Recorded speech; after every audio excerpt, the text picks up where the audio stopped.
Can I start, Jason? Yes, please go ahead. Oh, okay. All right.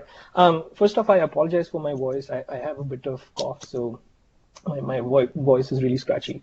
So this is a use case that will be presented at the IEEE TND during the tutorial session. It's a use case on combined transmission and distribution stability analysis. So it's on the dynamics side of things.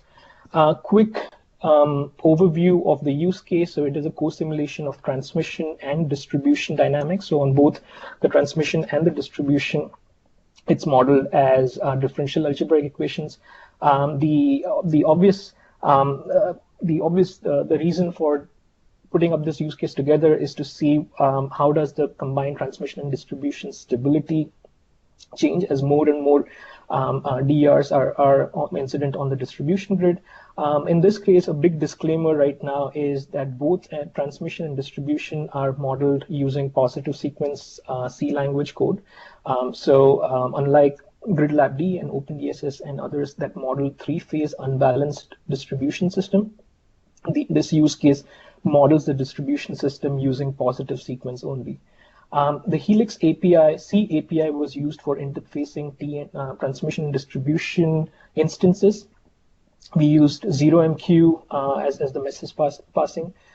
We used one value fed rate for transmission and then one value fed rate for each distribution feeder. Both fed rates exchange values after each time step, which is roughly half a cycle or 0.00833 seconds. Connecting TND, so this is a general overview of what needs to be done to connect transmission and distribution simulators. So you have a transmission simulator and a distribution simulator. You need an interfacing software like Helix to do the co-simulation. And then what you need to do is you need to decide, first of all, where and what values you want to exchange, which I call as spatial coupling. And the second one is how and when you want to exchange the values, which I call as temporal coupling. And there are two different variations to temporal coupling, loosely coupled and tightly coupled, which I'll cover later on. So first, for TND spatial coupling, what you need is basically kind of a representation of how the distribution system looks for a transmission side, transmission simulator, and how the transmission system looks for a distribution simulator, which I call as D equivalent and T equivalent. Where to exchange the values. So typically for the transmission side, you exchange values at the load buses or the interface buses. You can also exchange market signals and others.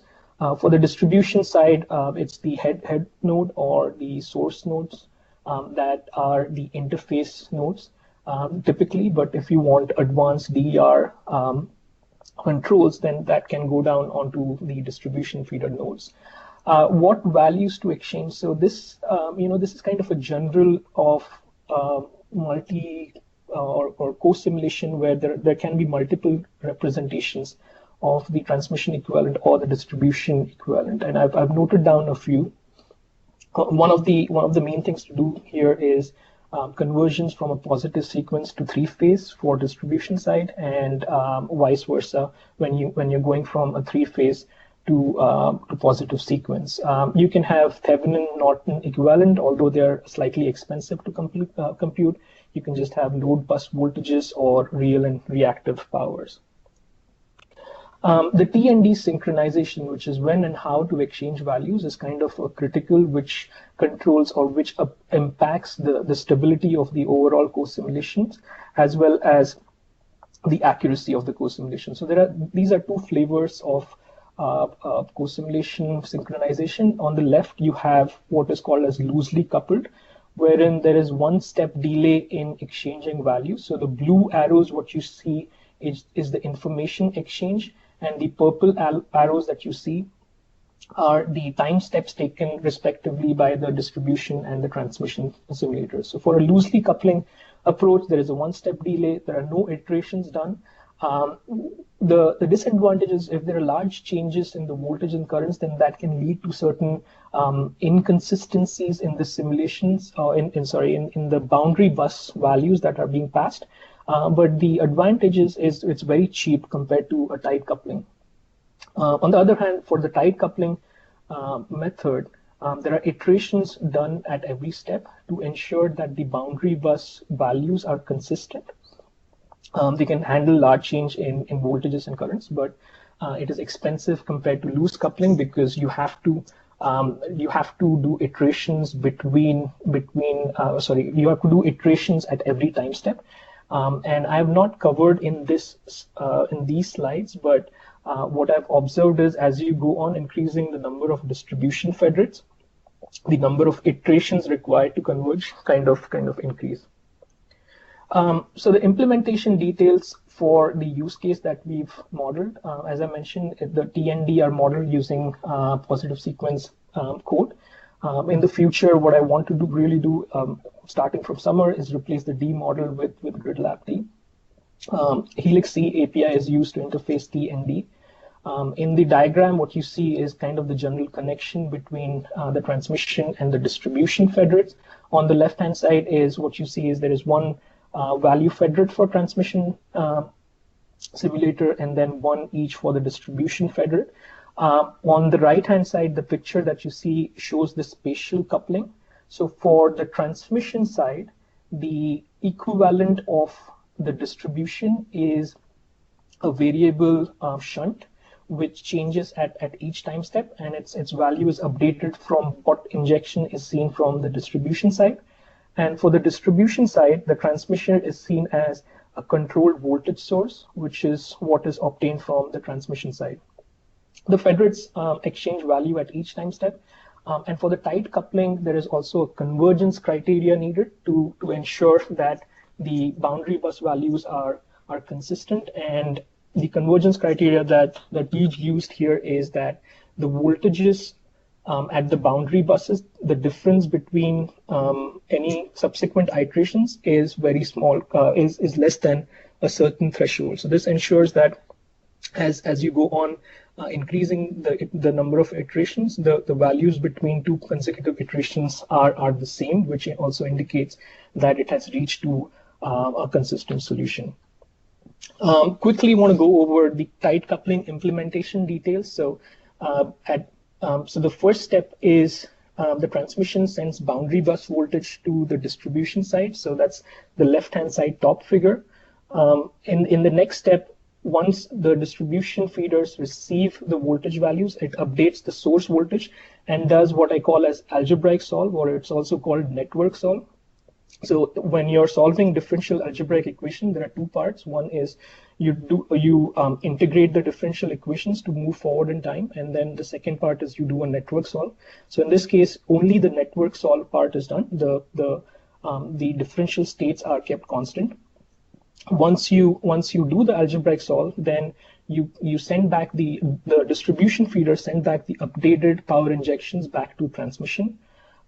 After this, once the transmission system receives, the transmission simulator receives the updated load power, it updates it and it does its own algebraic solve.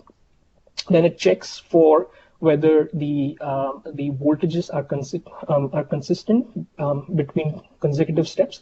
If it is, then it sends a convergence signal to distribution feeder saying that this iteration has converged, so we can move on to the next time step.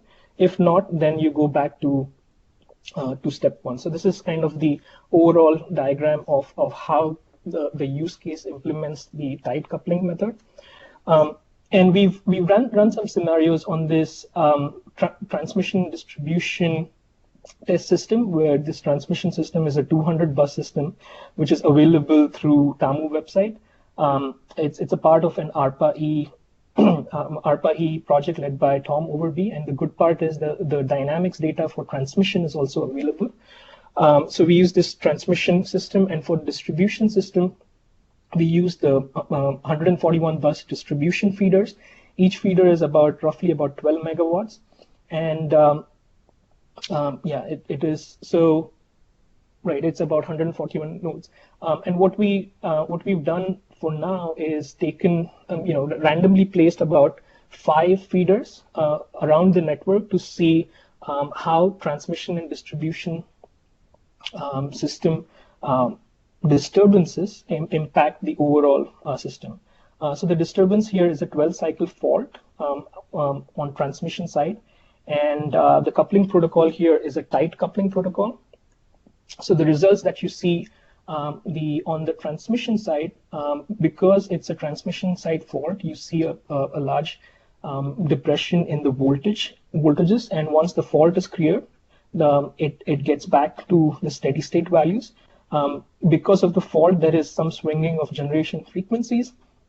On the distribution side, what you see here is the feeder at bus 6, which is closest to the fault location, only sees a large change in the voltage. The other feeders, which are not so close to the fault location, do not see appreciable change. The second scenario here was a fault on the distribution side. So there is a feeder at bus 2, and a fault was placed on, I believe, bus 5 of that feeder, same a 12 cycle fault.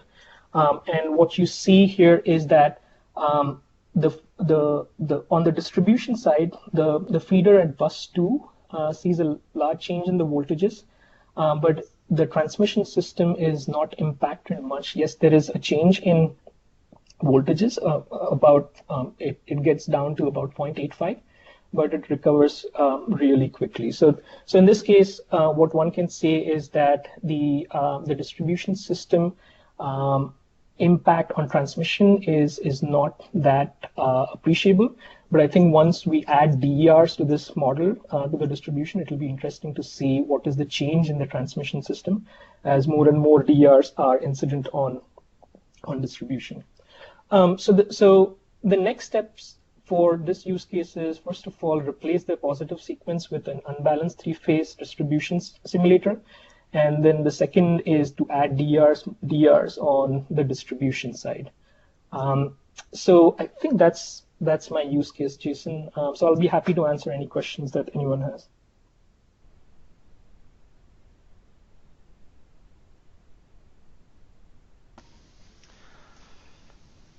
Excellent. Well, there are no questions, and thank you, Shri. I appreciate your putting this together.